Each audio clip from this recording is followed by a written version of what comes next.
Brittany. Okay, so now we will go ahead and start our next session with Arts for All Nevada. So Lainey, I will go ahead and hand it over to you.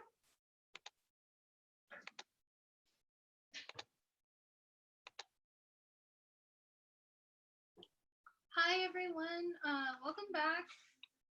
So today I was inspired by a plant that I actually have, but you can draw anything you want. I thought it would be nice, since we've been doing a lot of work with sort of washes of color or blending a lot of things, if we sort of took it a different direction this week. So here's the little example drawing that I did that you can see. It's just literally just circles with little lines on them. But if you have a different favorite plant or something that you have nearby, that can be a good inspiration too. The trick is, though, the twist for today is that we're only using pens.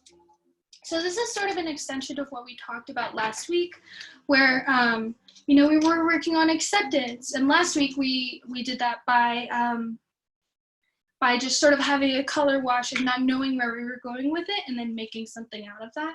This week, we're sort of coming at that. It's the same idea, but from the opposite direction. So you have to commit to whatever you're drawing. There's no underdrawing, there's no going back. And whatever lines you put on the paper, you're gonna accept. And I think that's a really important and helpful skill in these or any times.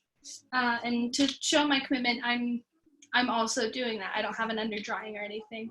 And of course, as always, you can use whatever pen you want. You don't have to use these fancy ones. I just happen to have them. And I thought it would be fun.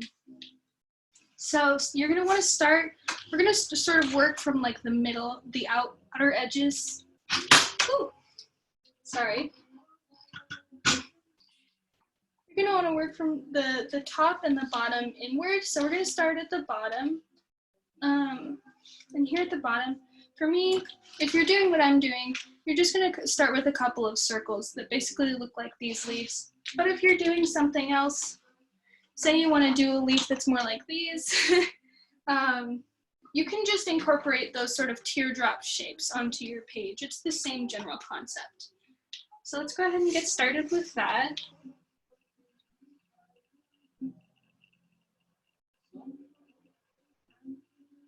And I have never and will never draw a perfect circle in my life. As you can see, this is kind of wobbly, little squished, but that's okay. Because ultimately it gets the job done, and neither of the leaves that I'm looking at over here are perfect either.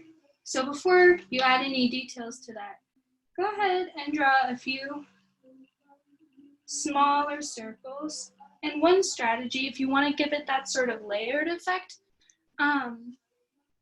you can have these sort of floating smaller leaves, and then draw a bigger one behind them. And yeah, the effect of that, oops, see there, I have a little sort of crack. But the effect of that is just going to end up being that you have leaves coming out in front of each other, which I think is really pleasant and nice. Makes me think of how everyone is working together right now to try and find the best way to coexist and grow together, and also to take care of each other by, staying home and learning new skills, or learning how to work from home, or taking care of each other if you know someone in need. All of these things are super important. And you can see there, I had this line that I sort of didn't like, so I just filled it in a little bit with this other color. And I'm gonna blend that in by adding a couple other lines here, because these leaves I'm working with are sort of ridged like that, like this. Yeah, so after you have a couple of circles, maybe I'll do one more over here, and then a large but smaller one on top of it. Once you have some of those going, then you can start to connect them. And you can keep it really simple. You're not going for realism here. As always, there's no need to be a perfectionist about this sort of thing. The point is just to enjoy sort of the process. And here the process is even more fun because we're doing something that's halfway between sort of a drawing of something and kind of a pattern, where the goal is to fill up the paper. Because I think that creates a very pleasing effect, but it's also a nice reminder that, you know, everything is connected to each other whether or not you can see it at first. And all of us benefit from being taken care of. You know, these bottom leaves pass up water to the top, and the top leaves pass down the nutrition of the sun down to their bottom leaf friends.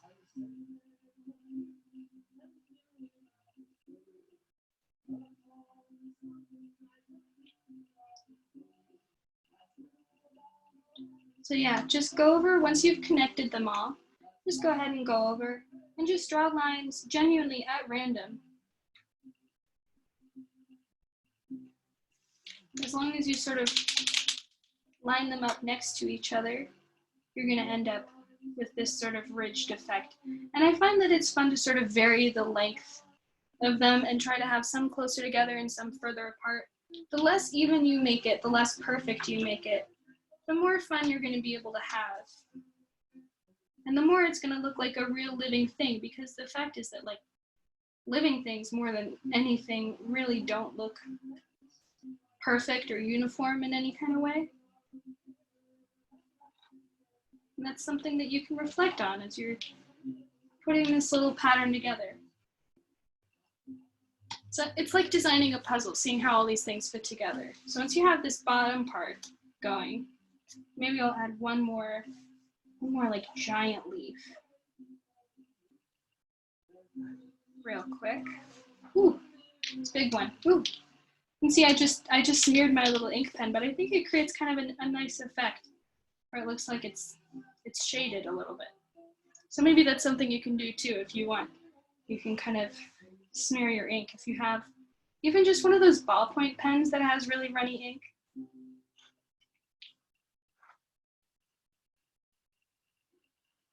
Yeah, there you go.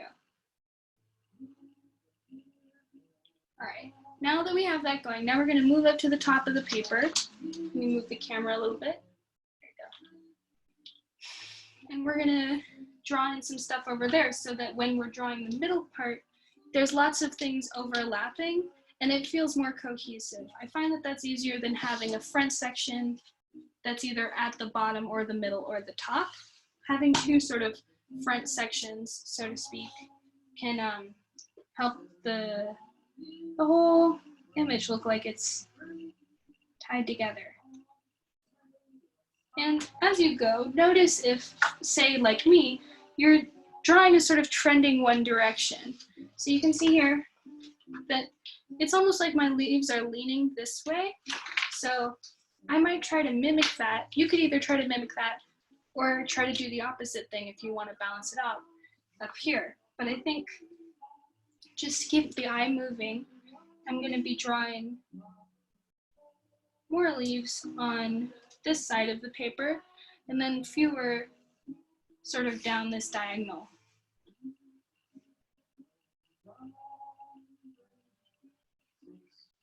And as you're drawing, notice how you feel about it. Are you sitting here and telling yourself, oh, that circle wasn't very good, or, oh, I wish I'd put that in a different spot? If you're thinking those things, don't punish yourself for feeling that way, but do notice it. Do notice it and say, well, you know, why? Why should I feel that way if there's no purpose to this drawing? There's no reason to try and make it perfect. Try and see if you can watch that thought and just let it go by. Not hold on to it. Not internalize it. Because the fact is there is no right answer, and that's probably one of the best things about drawing and art in general, is that there are techniques that can help you, but there's no right way to do this. Like, for example, that circle I drew with the funny little line in it, I just, to make that more natural, decided that this stem was going to go in this side rather than this side as I originally planned. And now I kind of like it. So see if you can give yourself that leniency, if you can be kind to yourself in that way. All right, let's give this little leaf some friends. Let's do maybe one long, weird, skinny leaf over here. We can say that that one's going to connect down somewhere over there, but we don't know where yet.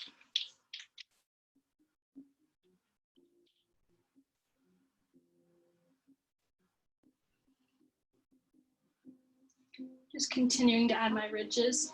Now that I have a feel for how this is going to turn out, I'm just adding ridges as I go.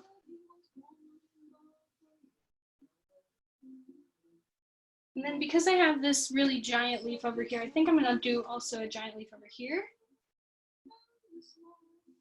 And then leave some spots or smaller ones to go over it. Maybe there and there.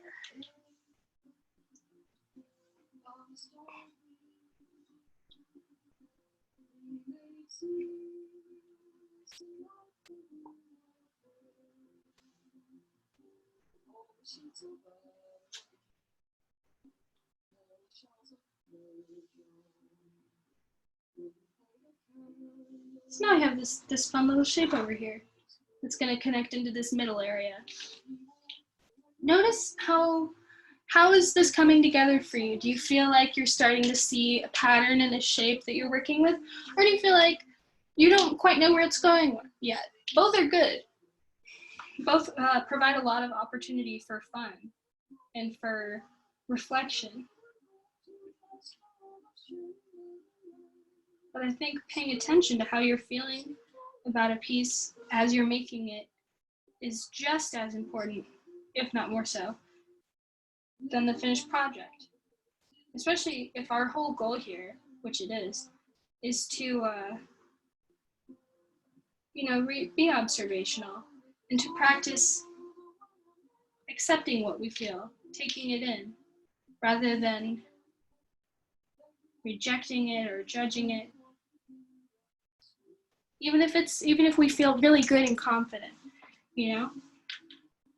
observing that and letting it pass through you instead of holding on to it is a good way to not lose track of the flow of actually making whatever it is you're making.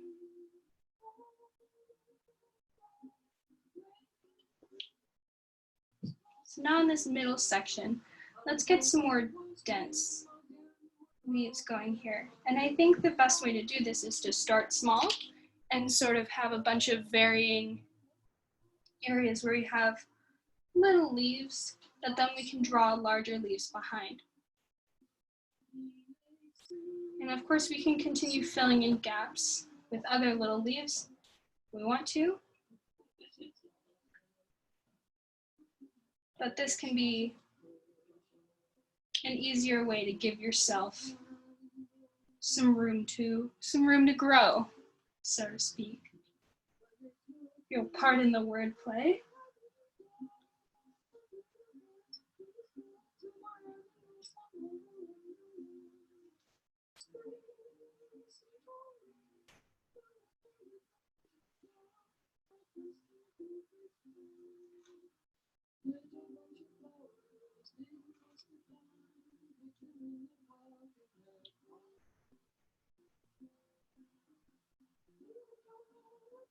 So as you can see now that these sort of, as they begin to layer, they still look just sort of like blob circles, but you can see how they're gonna come together and they do feel kind of connected. Especially once you start drawing these stems down to meet each other. And you can also keep in mind that you don't have to show every single stem. It's an option for sure, but it's not always necessary. You can leave something to the imagination as far as how all of these things are connected go, because you don't always know how things are affecting each other. You might just have the sense that they are. And I feel, you know, that applies as specifically as it does to plants, but also it applies pretty generally to most things, in that you might act in a way that you feel is the right thing to do, and you might not have a really specific reason to do it. You might not have a reward in mind for yourself, but you can still act in that way based on the belief that it has an effect on others and on you and on everything.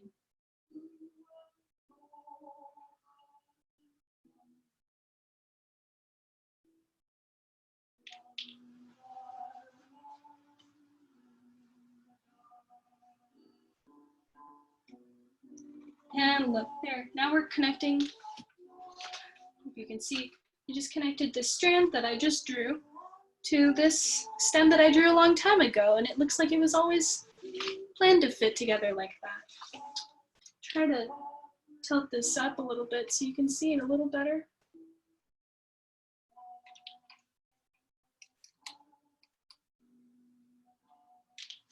Hopefully that's a little better.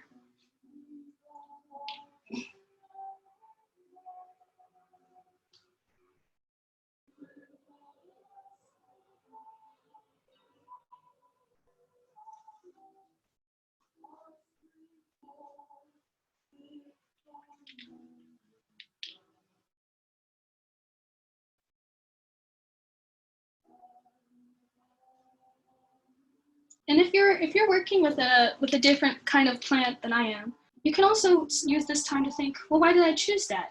Was it just something that's nearby? Is it a favorite flower or a favorite plant of yours that you just like the look of? Or is it something you thought would be challenging? That's also a good reason to work with something and really take your drawing time to pay attention to it. Is it something that you feel like you don't understand that well and you would like to?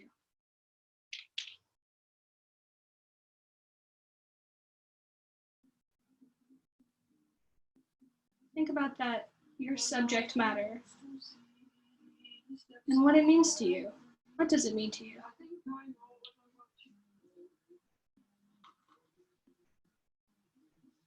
For me, this little peperomia, this circle plant that I have here, mostly it represents something that I've managed to take care of for a few months and keep alive. And that's a good feeling. And then I also just really like the pot because I bought it from a friend. So every time I look at it, I think, wow, it's not just me keeping this plant alive. It's also this person who took the time to make a home for it.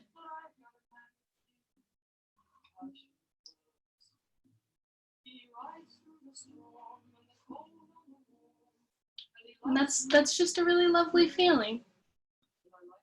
So you can see what I mean now, as we have these sort of spread out sections at the bottom, at the top, and this bunched up area here in the middle. It feels very active, but having those spaces elsewhere gives your eye a nice balance, gives it a little break as you look at your image.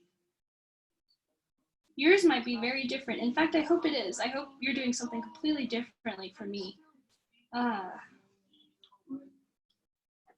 But just pay attention to how it makes you feel, whether you feel like there's a sense of motion or maybe a sense of peaceful stillness in your overall drawing. So now, since we have these lines, I'm gonna go ahead, let's give that guy a stem.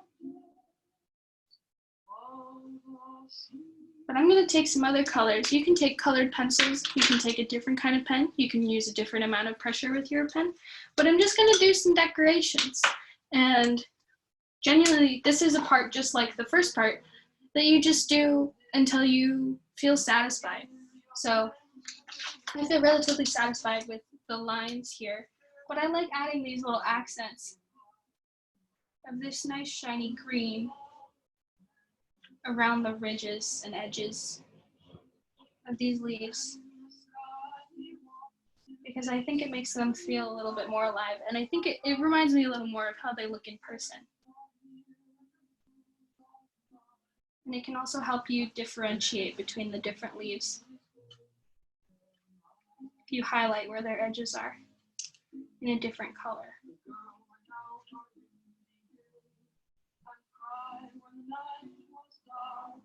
Another fun option here would be to use crayons, because they have that really thick, waxy texture that I think would stand out nicely against these thin pen marks that we've been using.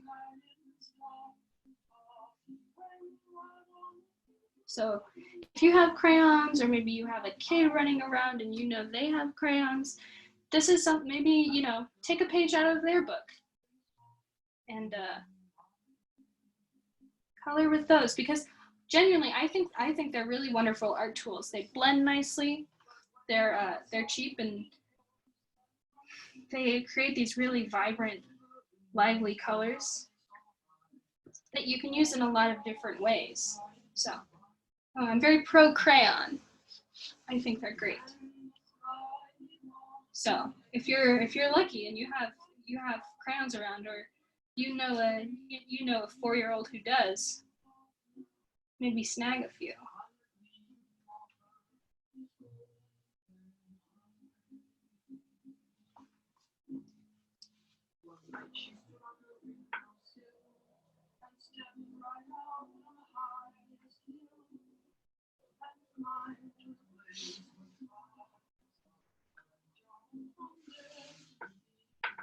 So you can see this is just adding a little bit of subtlety.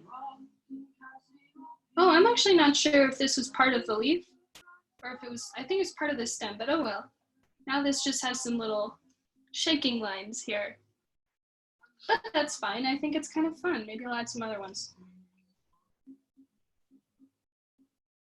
There again, see, if you've ever watched Bob Ross, as I'm, if you're watching this, you're probably a fan.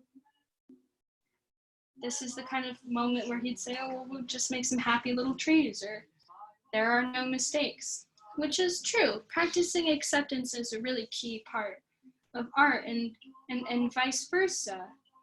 Art is an excellent way to practice acceptance.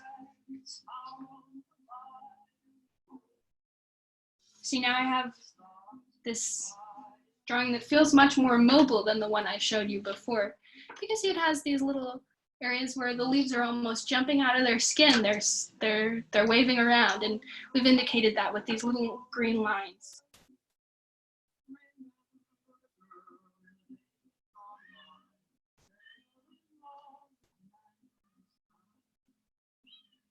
And this is, I think, also what makes, working in pen is very scary, but it can be really, really fun for this reason, because it forces you to just take a look at whatever you've done, and if it's not what you intended to do, just go with it. There's no starting over. If you really want to use like an ungodly amount of whiteout, by all means, but I think it's a lot more fun if you say, hey, this is my opportunity to go outside my comfort zone a little bit, see what I can do beyond what I intended to do. It's kind of an adventure. I wonder if you can hear my cat. She's meowing at the door.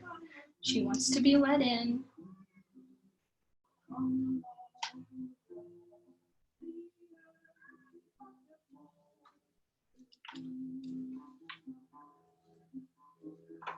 So there's that, and then I added, you can do lots of other things. You don't have to just do what I'm doing. You can add accents to your stems, or if you want to maybe go over your stems in a different color or with a different amount of pressure, make them really dark, or make the leaves really dark. Try and create a sense of a light source. You can do that. You really have endless options. Like I want to emphasize that this is up to you. This isn't an instructional, like step 1, do this. Step 2, do this. This is an opportunity for you to really express yourself, which I think is really important and can also help you to understand yourself a little bit better. If you're using this time to observe your thoughts, to accept your thoughts, you may come to a realization like, hey, I sure do talk down on my drawings a lot. Or maybe, hey, this pattern stuff, this really appeals to me. Or, gosh, I can't stop thinking about the dishwasher. And I think after this, I probably better go take care of those dishes so it doesn't bother me anymore. But for now, I accept that they're just going to stay not done. Any of those things are perfectly valid takeaways from this.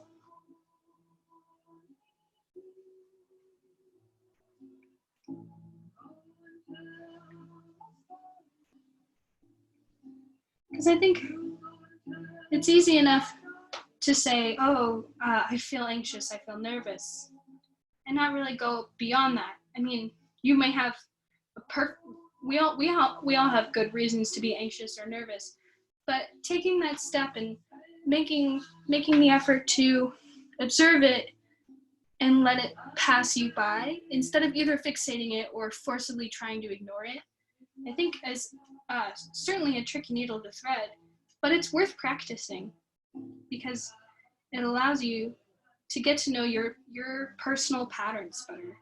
And as you do that, you'll be able to communicate with yourself, Communication isn't just important with other people, it's also essential within your own mind. Because the better you understand yourself and why you're feeling the way you're feeling or why you're reacting to something the way you are, maybe in a way that you didn't expect, the more that you can accept that, the more you can find a way to move through it.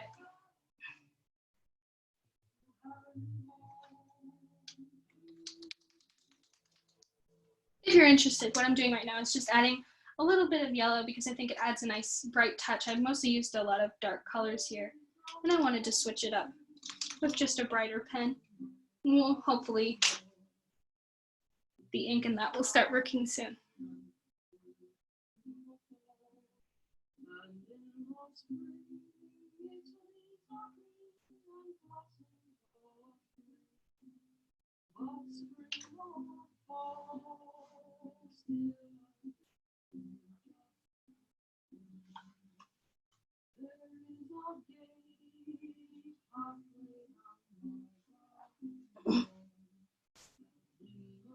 As we start to wrap this up,